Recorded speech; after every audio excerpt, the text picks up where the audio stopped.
नमस्कार. आज आपण एक खूपच रंजक संकल्पनेवर बोलणार आहोत. कामधेनू.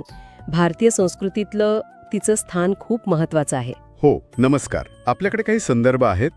कामधेनू संकल्पना, उत्पत्ती आणि तात्विक अर्थ यावर आधारलेले. बरोबर. तर त्यातून कामधेनू म्हणजे नक्की काय, तिचं महत्त्व काय आहे आणि तिच्या मागची जी संकल्पना आहे ती किती खोलवर रुजलेली आहे हे जरा समजून घेऊया.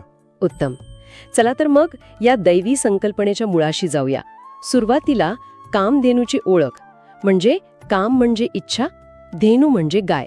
सोपं वाटतं ऐकायला की सर्व इच्छा पूर्ण करणारी गाय. हो, पण तेवढंच नाहीये. ती फक्त एक प्राणी नाहीये. धर्म, अध्यात्म, शक्ती, समृद्धी या सगळ्याचं ती एक प्रतीक मानली जाते.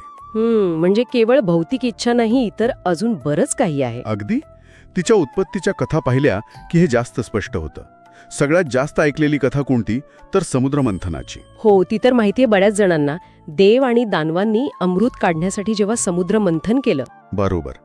तेव्हा जी 14 रत्न बाहेर आली त्यात एक कामधेनू होती. अच्छा, पण अजून एक कथा ऐकलीये मी की ती ब्रह्मदेवाच्या तेजातून किंवा श्वासातून निर्माण झाली. त्यामुळेच तिच्या शरीरात सगळ्या देवतांचा वास असतो असं म्हणतात का? हो, ती दुसरी कथा तिच्या वैश्विक स्वरूपाकडे नेते. आणि एक तिसरा संदर्भ पण महत्वाचा आहे, वशिष्ठ ऋषींच्या आश्रमातला. हो हो, तिथे ती होती. म्हणजे ती फक्त यज्ञासाठी लागणारं दूध, तूप वगैरेच नाही द्यायची, तर गरज पडली तर काय आहे की ऋषींचं रक्षण करायला सैन्य सुद्धा निर्माण करायची शक्ती तिच्यात होती असं वर्णन आहे. अरे बापरे, म्हणजे ती फक्त गाय नाहीये, तिच्यात प्रचंड शक्ती आहे. नक्कीच. आणि तिचे जे वर्णन आहे ना ते पण अद्भुत आहे. सामान्य गायसारखं नाही. कसं? दैवी तेज आहे म्हणतात. पांढरा रंग. आणि सगळ्यात महत्वाचं म्हणजे तिच्या शरीराच्या प्रत्येक भागात देवता आहेत.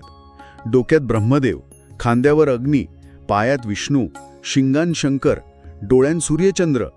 म्हणजे अच्छा, म्हणूनच तिला सर्व देवमयी किंवा देवतांची माता म्हणतात.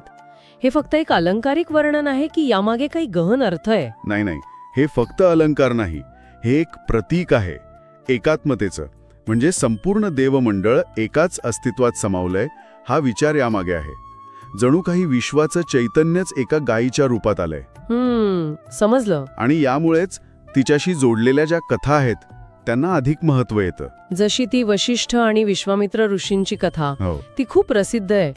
पण ती फक्त एका गायीवरून झालेल्या भांडण्याची गोष्ट नाहीये, बरोबर? अजिबात नाही.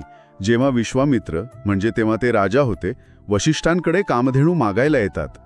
वशिष्ठ नकार देतात. आणि मग विश्वामित्र सैन्याचा वापर करतात. हो, आणि इथेच कथा बदलते.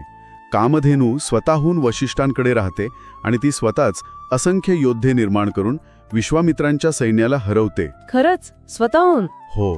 आणि या घटनेचा विश्वामित्रांवर इतका परिणाम होतो की त्यांना कळतं की क्षत्रिय शक्तीपेक्षा ब्रह्मतेज श्रेष्ठ आहे.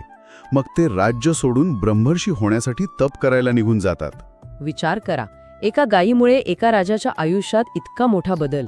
हे तिच्या इच्छापूर्तीच्या पलीकडचं महत्व आहे. अगदी. देवांना संकटात मदत करण्याच्या कथा तर आहेतच, पण आता जरा तिच्या तात्विक अर्थाकडे बघूया का? हो, नक्कीच. त्यात खरी खोली असेल. बरोबर. कामधेनू म्हणजे काय, तर ती निसर्गाचं प्रतीक आहे. पृथ्वीचं, जी आपल्याला सगळं काही देते. अन्न, पाणी, निवारा. न मागता. ती फक्त देणारी नाही, तर पोषण करणारी शक्ती आहे. म्हणजे एक प्रकारे निसर्ग माता. आणि तिला 4 पुरुषार्थांचा, धर्म, अर्थ, काम, मोक्ष यांचा स्रोत पण मानतात. ते कसं काय? हो, कारण तिच्यामुळे मिळणारी समृद्धी म्हणजे अर्थ, इच्छापूर्ती म्हणजे काम, हे सगळं धर्माच्या मार्गाने मिळतं. आणि तिच्यात देवत्व आहे, त्याचं चिंतन केलं तर मोक्षाकडे मदत होते असा भाव आहे. अच्छा. आणि तिच्यात जे सर्व देव आहेत ते म्हणजे काय, तर अनेकात एक बघण्याची भारतीय दृष्टी, आध्यात्मिक एकात्मता. आणि याचा परिणाम आपल्या संस्कृतीत दिसतोच. गाय माता म्हणतो आपण. गोमूत्र, शेण यांना पवित्र मानतो. दुधाचे पदार्थ महत्वाचे आहेत. गोपाष्टमी आहे. गोरक्षणाची परंपरा आहे. या सगळ्यामध्ये कुठेतरी कामधेनूची प्रेरणा आहे असं म्हणता येईल. हो, नक्कीच. गोवंश आपल्या संस्कृतीचा अविभाज्य भाग होण्यामागे कामधेनूसारख्या संकल्पनांचा मोठा वाटा आहे. ती फक्त उपयुक्त आहे म्हणून नाही, तर तिच्यातल्या देवत्वाच्या कल्पनेमुळे ती पूजनीय झाली. हे सगळं ऐकल्यावर आजच्या काळात या संकल्पनेकडे कसं बघावं? म्हणजे जरी आपण मानलं की ही पौराणिक कथा आहे तरी तिच्यातला संदेश महत्वाचा वाटतोय मला. अगदी बरोबर. कामधेनू खरंच होती की नाही हा श्रद्धेचा भाग आहे, पण तिच्या प्रतीकातून मिळणारा बोध तो आज पण लागू होतो. निसर्गाबद्दल कृतज्ञता ठेवणं, आदर करणं, साधनसंपत्ती योग्य वापरणं, हो, सगळ्या जीवांमध्ये देवत्व बघणं म्हणजे एकता. आणि नुसती भौतिक समृद्धी नाही तर आध्यात्मिक मूल्यांचा पण समतोल साधणं, हे संदेश आज जास्त महत्वाचे आहेत खरं तर. खरंच खूप व्यापक अर्थ आहे याचा. तर आजच्या चर्चेतून हे स्पष्ट झालं की कामधेनू ही फक्त पुराणातली एक अद्भुत गाय नाहीये. ती भारतीय तत्वज्ञान, संस्कृती आणि आपलं निसर्गाशी जे नातं आहे त्याचं एक समृद्ध प्रतीक आहे.